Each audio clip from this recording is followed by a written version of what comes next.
Articles de presse, extraits de romans, théâtre, poèmes, lettres, mails. Les supports écrits sont nombreux et ont chacun leur particularité. Je vais essayer dans cette vidéo de vous donner des démarches et des astuces pour accéder au sens d'un texte en espagnol, quelle que soit sa nature.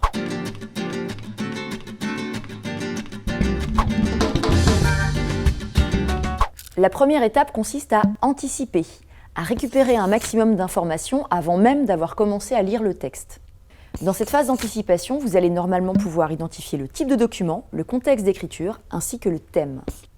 Pour cela, commencez tout d'abord par identifier la forme du document et déterminer ainsi s'il s'agit d'un poème, d'une scène dialoguée, d'un extrait de roman, d'un article de presse, etc.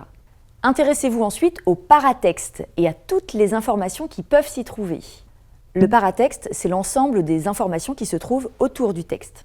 Le titre, qui vous donne parfois des mots-clés sur le sujet qui est traité, ou dont la forme vous donne des pistes sur le contenu, comme dans ce texte « Jordi Cruz, un joven exitoso », dans lequel nous trouverons certainement des éléments biographiques. Lorsque le titre est une question, il s'agira très probablement d'un sujet discuté. Dans le paratexte, vous lirez aussi le nom de l'auteur ainsi que la source qui vous permettra de déterminer s'il s'agit d'un extrait d'un article de presse, si le document a été pris sur Internet, s'il s'agit d'un roman, d'une pièce de théâtre, etc. La date d'écriture ou de publication va vous permettre ensuite de situer le texte dans le temps et de trouver le contexte d'écriture. Méfiez-vous cependant de cet indice, car le moment de l'écriture ne correspond pas nécessairement au moment où se passe la scène. On peut par exemple lire un extrait de roman récent, publié en 2019, mais qui raconte une histoire qui se déroule pendant les années 50. Prêtez attention aux illustrations qui, si elles sont présentes, sont une aide précieuse pour imaginer quel sera le thème avant même d'avoir commencé la lecture du document. Aidez-vous aussi des notes de bas de page, qui sont souvent des mots dont on vous donne la traduction car ils sont indispensables à la compréhension du document. Enfin, lisez le chapeau introductif car vous pourrez y trouver des informations de contexte. Ces premières lignes, souvent en italique ou en caractères gras, s'apparentent même parfois à un résumé du contenu du texte, notamment dans le cas des articles de presse.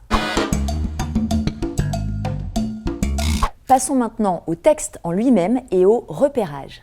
Je vous conseille tout d'abord de le lire une première fois sans prendre de notes ni rien souligner, juste pour voir si vous comprenez le sens global du document. Lors des lectures suivantes, vous pourrez identifier le narrateur, est-il auteur ou personnage, et pour cela, observez bien les personnes utilisées en repérant les sujets, les pronoms personnels. Vous devrez ensuite repérer les informations essentielles. Pour cela, répondez tout simplement aux questions « Quién, dónde, cuándo, qué ». Je vous conseille ici de choisir un code couleur, il faudrait que ce soit le même idéalement pour tous les textes que vous étudierez. Une couleur pour les personnages, une couleur pour les lieux, une couleur pour les moments et puis une couleur pour les actions.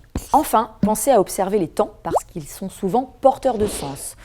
Dans un récit par exemple, l'imparfait est souvent le temps de la description, tandis que le passé simple servira pour des actions ponctuelles.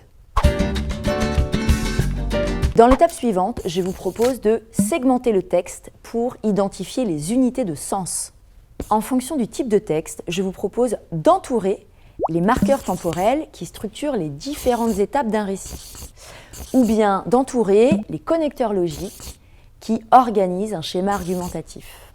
Ce repérage devrait vous permettre de découper le texte en plusieurs parties pour mieux comprendre par la suite sa composition globale. Une astuce pour vérifier que ces parties sont bien identifiées, vous devez être capable de trouver un titre pour chacune d'entre elles. Passons à présent à la compréhension plus fine, plus précise du document. Si certaines zones d'ombre subsistent après plusieurs lectures, rien d'inquiétant, vous devriez être capable de reconstruire les éléments manquants en suivant ces quelques conseils. Premièrement, il est possible de comprendre une phrase sans en connaître tous les mots. Pour cela, il faut s'appuyer sur les mots connus et sur les éléments de contexte pour imaginer le sens global du message. Ensuite, en observant attentivement la forme des mots inconnus ou bien leur place dans la phrase, vous serez parfois en mesure de deviner leur signification. S'il est précédé d'un déterminant, ce sera un nom.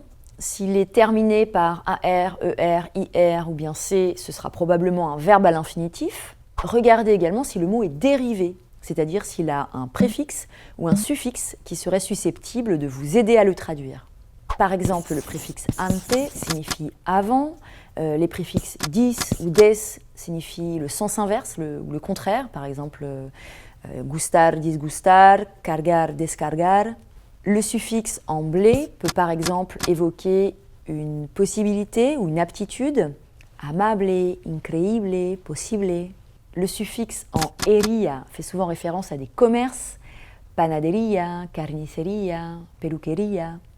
Le suffixe en mente sert souvent à fabriquer des adverbes comme claramente, inmediatamente, posiblemente. Enfin, appuyez-vous sur les mots transparents en prenant garde aux faux amis. Dans cette nouvelle étape, mettre en relation, vous allez à présent reconstruire le sens en tissant des liens entre les éléments que vous avez repérés et ceux que vous avez déduits. Vous pourrez aussi vous appuyer sur la structure du texte, mais également sur vos connaissances personnelles sur le sujet.